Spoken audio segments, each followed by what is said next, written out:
पूरे जोश और उत्साह के साथ कांवड़ यात्रा जारी। सावन का आखिरी सोमवार कल शिव मंदिरों में की गई विशेष तैयारी। कल शिव मंदिरों में बड़ी संख्या में जुटेंगे कांवड़िए, महादेव के करेंगे जलाभिषेक। देवघर में शिव भक्ति में सराबोर, देखे बीजेपी सांसद मनोज तिवारी, शिव की महिमा पर गाया भजन। में समाइल सत्यम शिवम हमें सुंदरतम, हरदम बोला शिव बम बम बम बम। 105 किलोमीटर की पैदल यात्रा करते हुए देवघर बाबा के धाम पहुंचे मनोज तिवारी। सांसद निशिकांत दुबे ने भी 15 किलोमीटर तक दिया मनोज तिवारी का साथ।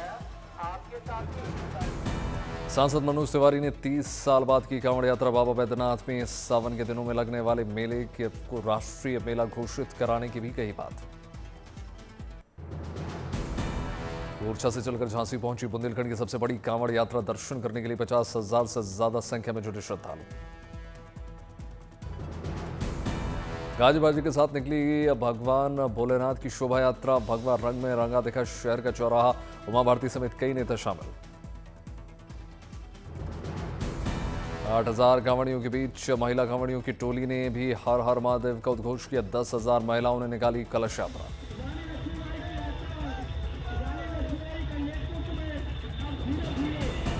कांवड़ यात्रा में भगवान के कई स्वरूपों के हुए दर्शन। श्रद्धालुओं ने शिव भक्तों पर की फूलों से बारिश। कांवड़ियों ने हर हर महादेव के जयकारे लगाए।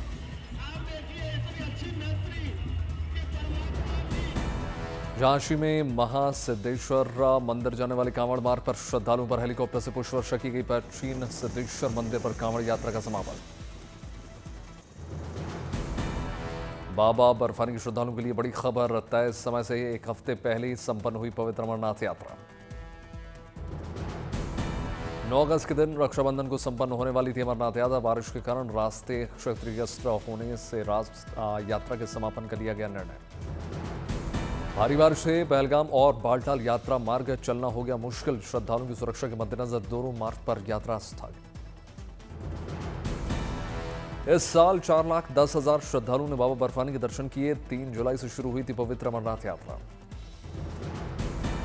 4 अगस्त को पहलगाम से पवित्र गुफा के लिए रवाना होगी छड़ी मुबारक। रास्ते में सभी तीर्थ स्थलों में विधि विधान से पूजा होगी।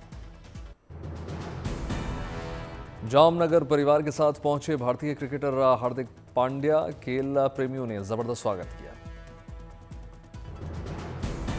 जामनगर के वनतारा में पर्यटन का करेगा पांड्या परिवार दीदार। अंबानी परिवार के बने विशेष मेहमान। डिब्रूगढ़ में 8 मल्टी यूटिलिटी परिसर का होगा शुभारंभ। समारोह में केंद्रीय मंत्री सर्बानंद सोनोवाल मौजूद रहे। पंचकूला में मुख्यमंत्री नायब सिंह सैनी ने युवाओं को दी सौगात। समारोह में बांटे नियुक्ति पत्र। पटना में किसान उत्सव का भव्य आयोजन हुआ। केंद्रीय कृषि मंत्री शिवराज सिंह चौहान ने समारोह में शिरकत की। राजधानी दिल्ली और एनसीआर में आज बारिश के असर। मौसम विभाग ने जारी किया अलर्ट। शनिवार की देर रात दिल्ली एनसीआर के कई इलाकों में झमाझम बारिश हुई। तापमान में गिरावट। दिल्ली के पंचकुइया रोड पर भारी बारिश के कारण हुआ जल जमाव। यात्रियों की बड़ी परेशानी। दिल्ली के कनॉट प्लेस इलाके में हुई झमाझम बारिश। यातायात की रफ्तार धीमी। दिल्ली के मिंटो रोड इलाके में जमकर बारिश हुई। हल्का जल जमाव।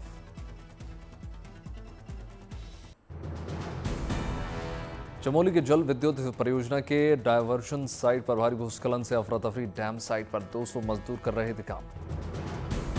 भूस्खलन होते ही कुछ मजदूरों ने भागकर अपनी जान बचाई। चट्टानों के गिरने से परियोजना से जुड़े काम प्रभावित। हिमाचल के ऊना में भारी बारिश से चंडीगढ़ धर्मशाला हाईवे पर यातायात प्रभावित। पहाड़ों से गिरा मलबा। लगातार हुई बारिश की वजह से शहर के निचले इलाकों में जनजीवन अस्त व्यस्त। लोगों के घरों में सैलाब का पानी घुस गया।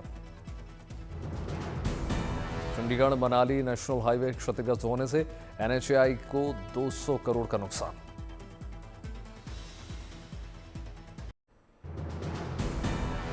उत्तर प्रदेश के कई जिलों में जोरदार बारिश का दौर लगातार जारी। कई नदियां उफान पर। बाढ़ का खतरा बढ़ा। उत्तर प्रदेश में बाढ़ के खतरे को देखते हुए हाई अलर्ट पर प्रदेश सरकार। मुख्यमंत्री योगी आदित्यनाथ ने राहत कार्यों के निरीक्षण करने के लिए मंत्रियों की टीम 11 का गठन किया। उत्तर प्रदेश के प्रयागराज में गंगा यमुना अपने पूरे उफान पर, आसपास के कई इलाके डूबे। प्रयागराज के बाढ़ प्रभावित इलाकों में एनडीआरएफ की टीम तैनात, राहत बचाव का काम युद्ध स्तर पर जारी। उत्तर प्रदेश के बांदा में यमुना नदी ने चारों ओर बचाई तबाही, बांदा बहराइच हाईवे पूरी तरीके से बंद। वाराणसी में गंगा नदी अपने पूरे उफान पर, आसपास के कई इलाकों में जल जमाव। वाराणसी में गंगा घाटों के करीब प्रशासन ने लोगों को किया अलर्ट, राहत सुरक्षा बल की टीमें तैनात। गाजीपुर में गंगा का जलस्तर खतरे के निशान से ऊपर, डीएम और एसपी ने घाटों का निरीक्षण किया। गाजीपुर में सावन के अंतिम सोमवार पर गंगा स्नान को लेकर प्रशासन पूरी तरीके से अलर्ट, घाटों पर की गई विशेष व्यवस्था। गाजीपुर में बनाई गई 160 बाढ़ चौकियां और 35 राहत केंद्र, 500 आपदा मित्र और 300 से ऊपर नावों की व्यवस्था। हमीरपुर में मूसलाधार बारिश से बाढ़ जैसे हालात, 4 दर्जन से ज्यादा गांव में लोगों का जीवन बेहाल। निचले इलाकों में रहने वाले लोगों के घरों में घुसा बारिश का पानी, एसडीआरएफ की टीम ने लोगों का किया रेस्क्यू। भारी बारिश से यमुना और बेतवा नदी का बढ़ा जलस्तर, कानपुर से सागर जाने वाले नेशनल हाईवे 34 पर भारी वाहनों की आवाजाही पर पाबंदी। घर बार छोड़ने पर मजबूर हुए लोग, बाढ़ से करीब 1 लाख की आबादी प्रभावित। मिर्जापुर में भीषण बाढ़ से सदर तहसील और चुनार तहसील के दर्जनों गांव पूरी तरीके से क्षतिग्रस्त, खेत खलियान डूबने से 7 घरों में घुस गया बारिश का पानी।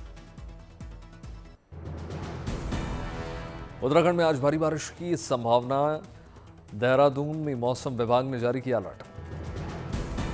केरल, तमिलनाडु और पूर्वोत्तर राज्यों को लेकर आईएमडी ने जारी किया अलर्ट, भारी बारिश की चेतावनी। हिमाचल प्रदेश और मेघालय में अलग अलग स्थानों पर जोरदार बारिश का अलर्ट, 2 दिनों तक मौसम के ऐसे ही बने रहने का अनुमान। तमिलनाडु के पुदुकोट्टई में भारी बारिश, कई इलाकों में जल जमाव। हिमाचल प्रदेश के कुल्लू में जोरदार बारिश से लैंडस्लाइड, कई रास्तों पर यात्रा बाधित।